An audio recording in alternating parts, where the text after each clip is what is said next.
to Yeah. me, and maybe it's my age, but I was finding, because we used to do like a big three. One of my trainers, Jeremy Heimers, he and I have been training together for years. So he works Wednesday nights. Wednesday nights is when we work out. And Nice. I'd always feel, yeah, I don't know if I'm up for this tonight. Like if it wasn't for him being there, Hmm. I would have done a Mickey Mouse workout or I wouldn't have trained. And I remember when I did the bod pod test, my peak didn't show up till 10 days. And that was back in 2006. So now that I'm older, it doesn't stand to reason that no, I'd be recovered in 3 days or 4 days or 5 days. But I could never bring myself to wait 10 days. And when the fact that Jeremy's in there, we're together, I take advantage of that. And what I found is since I've reduced the volume, I don't have that anxiety because it's one exercise.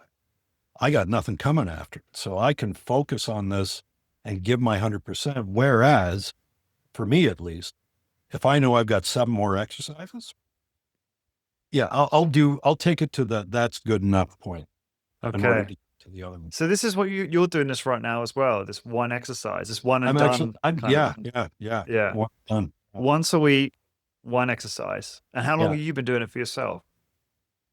About the same time, about 3 months. And what have progress have you seen in yourself? Same thing. I mean, weights go up every workout, which is, again, I'll be 65 in December. So Looking good. I'm happy. Well, thank you. I'll be happy to be stronger, but I'm also looking at experimenting with just doing one exercise. Don't add the hybrid component. That again, if the indirect effect is real, all it takes is that one compound exercise to hit the switch. In which case, now I've got complete latitude. I can do belt squats Wednesday. The next Wednesday, I can do a chest press. Wednesday after that, I could do a seated row. Wednesday after that, Wow. I could do the Nautilus leg press. The Wednesday after that, I could do an overhead press. I can do whatever I want as long as it's a compound movement that hits the switch. And what's interesting is I have been doing that.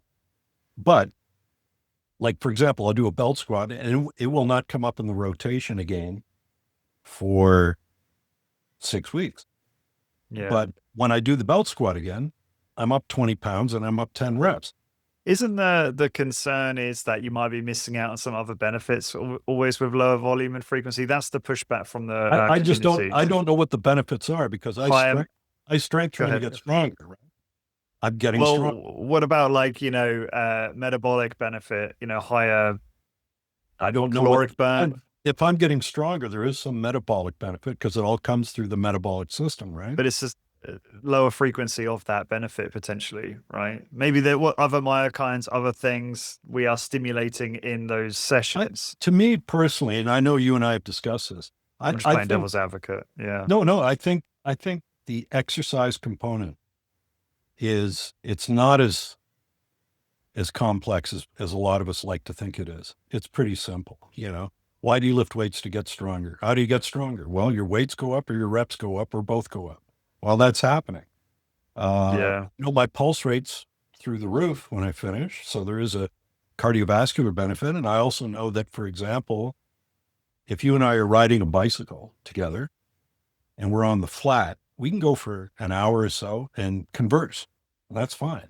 But as soon as we get to the base of a hill and gravity starts to pull us down, we have to pedal harder. Now we're aware something of a metabolic nature is taking place in our legs and our aerobic system. And the further up we go, the more pronounced that is. And it seems to go in lockstep with lactic acidosis. The greater the lactic acid, again, the back engineering to pyruvate, the greater the aerobic benefit. But it's only about the last 15 to 20 seconds that you really get the aerobic benefit.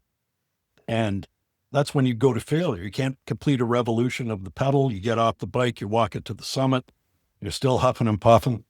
So when you look at the 2 hour ride we did, not really a marked cardiovascular effect. The last 20 seconds, big cardiovascular effect.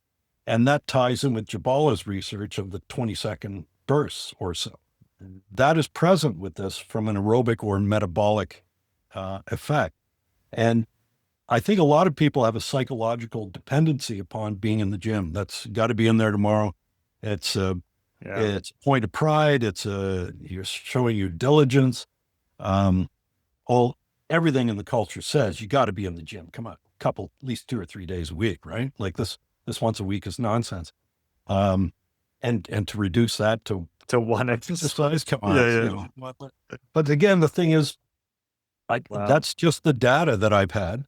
I don't claim anything for it Fascinating. other than the fact that it's interesting, and so when So you ask the question, where do you think Mike would have gone? I kind of think he might have gone in this direction.